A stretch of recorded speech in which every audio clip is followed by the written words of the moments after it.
leituras de janeiro e eu vou contar para você o que eu achei de cada um dos livros que eu li nesse mês, com notas e sem spoilers. Oiê, meu nome é Luting, esse é o primeiro vídeo do meu canal aqui do YouTube, então espero que vocês gostem. A minha ideia é contar um pouquinho mais sobre livros, filmes, séries, tudo que eu mais gosto e eu quero compartilhar com vocês. Antes de falar quais foram as leituras desse mês, eu preciso fazer um pequeno disclaimer, porque eu retomei esse hobby que eu sempre gostei muito de ler livros. E foi algo que me acompanhou sempre na adolescência e eu perdi um pouco, e eu acho que foi muito por conta dessa questão das redes sociais, e ficar muito fixa nessa coisa do consumo. Era algo que eu queria mudar, de começar a economizar e de retomar os hobbies. E agora vamos para os livros. Indo para minha primeira leitura do ano, que foi o mangá Viajantes do Fim. Esse já é o volume 2 e eu também já li, o volume 1. É a história dessas duas meninas que vão no final do mundo,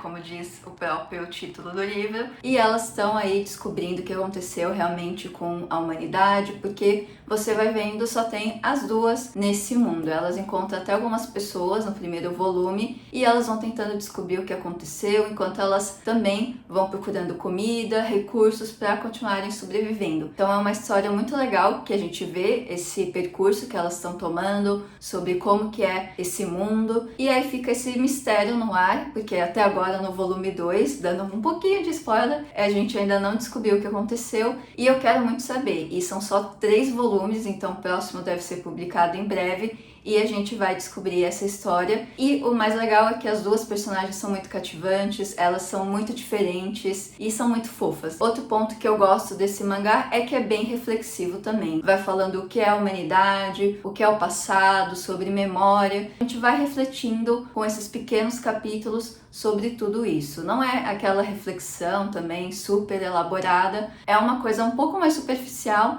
mas mesmo assim é interessante. Então eu recomendo esse mangá para quem quiser algo um pouco diferente, com menos volumes, porque são só 3, ele também não é aqui, muito grosso, e é uma leitura super rápida e divertida. Esse eu recomendo.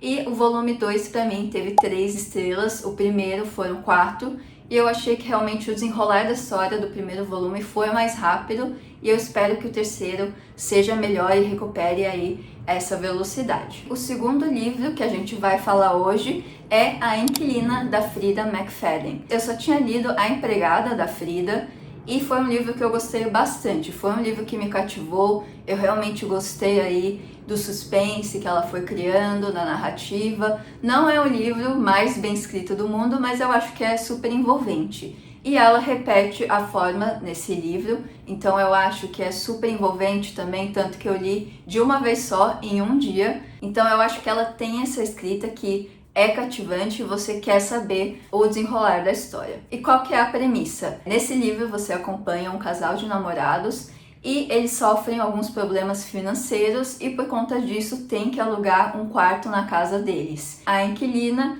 vai aí causar alguns problemas na relação deles, na convivência, e a gente vê o livro principalmente pelo ponto de vista do namorado, que é o Blake. Principalmente, eu não gostei do narrador desse Blake. Ao contrário de Empregada, que a gente até se afeiçoa um pouco com a personagem principal, pelo menos entende de onde ela veio, gosta um pouco, entende as motivações. Eu realmente desgostei do Blake, ele não foi um personagem cativante pra mim, tanto que o tempo todo eu ficava na dúvida, será que ele é um personagem desconfiável ou não? Aí eu fui carregando aí essa dúvida, e eu não acho que foi por conta da narrativa, não sei se foi intencional, eu acho que é mais porque eu realmente não gostei dele e ficava desconfiando. A gente vai vendo o desenrolar da história com o ponto de vista dele, e a estrutura segue muito parecido com A Empregada, da Frida, que depois tem um ponto de virada do ponto de vista. E realmente é um livro que, assim, eu gostei menos do que A Empregada, mas foi super rápido de ler, mas eu dei só 3 estrelas, muito por conta do desenrolar da história. Eu também achei o ponto de virada um pouco óbvio, depois de um tempo você já sabe o que vai acontecer, então por conta disso que eu dou 3 estrelas para esse livro. O próximo livro que eu li foi Como é para Você, da Sophie Kinsella. E esse livro realmente eu queria ter gostado mais. E porque eu sou fã da Sophie Kinsella, eu já li vários livros dela, e é sempre essa pegada comédia romântica engraçada. E sempre tem algumas coisas diferentes que acontecem com a personagem, realmente são algumas histórias um pouco mirabolantes, mas é super divertido o jeito que a Sophie trata os personagens, trata o desenrolar da história e você torce sempre pela protagonista. Mas dessa vez a Sophie conta uma história mais autobiográfica, apesar que ela não conta o livro como se fosse ela coloca uma personagem e com muitos fatores aí da vida dela. Como ela viveu durante aí o diagnóstico que ela teve de câncer, um tumor aí no cérebro, e justamente foi por conta disso que ela faleceu recentemente.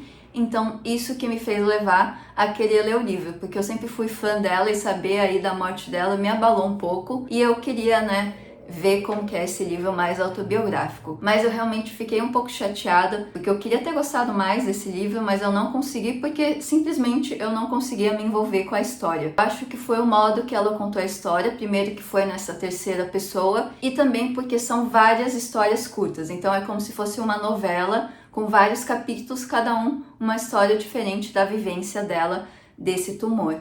E eu acho que acabou sendo muito superficial, então eu não consegui me relacionar muito com a história, com toda essa questão da doença. E é uma história que mexe muito comigo, porque eu tive um avô que faleceu por conta de câncer também. Foi um momento de vida, assim, pra mim muito complicado. Então era algo que eu acho que eu já conseguia me relacionar, mas o jeito que ela contou foi tão superficial que realmente eu não consegui me envolver, não consegui sentir o que ela estava sentindo, por mais que ela até estava descrevendo, mas não desceu pra mim. Realmente eu não consegui ter esse nível de envolvimento que pra mim foi bem triste, porque eu gosto muito dos livros dela. Então, por conta disso, eu também só dei 3 estrelas e muito triste porque eu queria ter gostado mais mesmo. Aí, o último livro que eu li no mês foi Nem Te Conto, da Emily Henry. E eu quis ler esse livro porque eu vi recentemente o filme da Netflix que foi baseado no livro dela, People We Meet in Vacation, e eu amei o filme e eu quis aí descobrir um pouco mais do trabalho dela. Eu já tinha lido Lugar Feliz, eu não gostei tanto, então eu fui atrás desse Nem Te Conto porque eu já tinha lido alguns reviews das pessoas falando que já tinham gostado muito desse livro, então resolvi dar uma chance. Esse livro não me decepcionou, eu realmente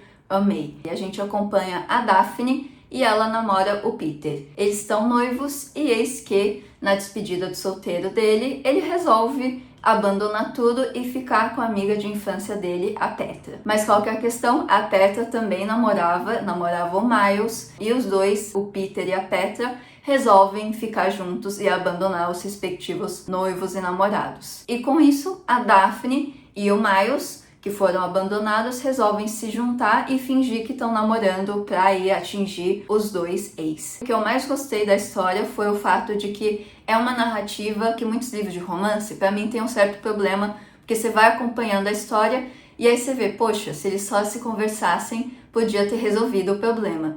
E nesse caso, não. Então isso já foi um ponto que eu gostei, porque nesse caso, realmente, você tinha que ver o desenvolvimento deles, do que ia acontecer na narrativa, para ir resolvendo as questões. Então o que eu gostei muito foi o modo como a Emily abordou o fato de terminar. Então quando você termina um relacionamento, quem você é depois disso? Porque tem muitas pessoas que acabam virando sempre só o casal, e a Daphne, a nossa protagonista, era uma dessas pessoas. Então é uma jornada de redescobrimento dela e também de como as relações que a gente tem muitas vezes com os nossos pais, ou até dos nossos pais entre eles, nossa mãe, nosso pai, e como isso acaba afetando o jeito que a gente se relaciona com outras pessoas. Então eu gostei muito de como tudo isso é abordado e parece até uma sessão de terapia, me fez refletir bastante até sobre o modo como eu me relaciono e como os meus pais também se relacionaram. E eu acho que esse é o grande ganho desse livro e por conta disso, para mim, foram 4,5 estrelas, quase 5 estrelas. E só não foi 5 estrelas porque eu acho que demorou um pouco aí para engatar no livro. Tem algumas partes que são um pouco mais devagares, não são tão interessantes, mas eu gostei muito do livro, realmente até agora, dos 2 livros que eu li da Emily Henry, esse foi o meu favorito. Eu espero que vocês tenham gostado, espero que vocês tenham vontade de ler algum desses livros. Eu coloquei o link deles todos aqui na minha descrição e espero que vocês me acompanhem nos próximos vídeos para falar mais de leituras ou de outras coisas mais legais também. E é isso, beijo!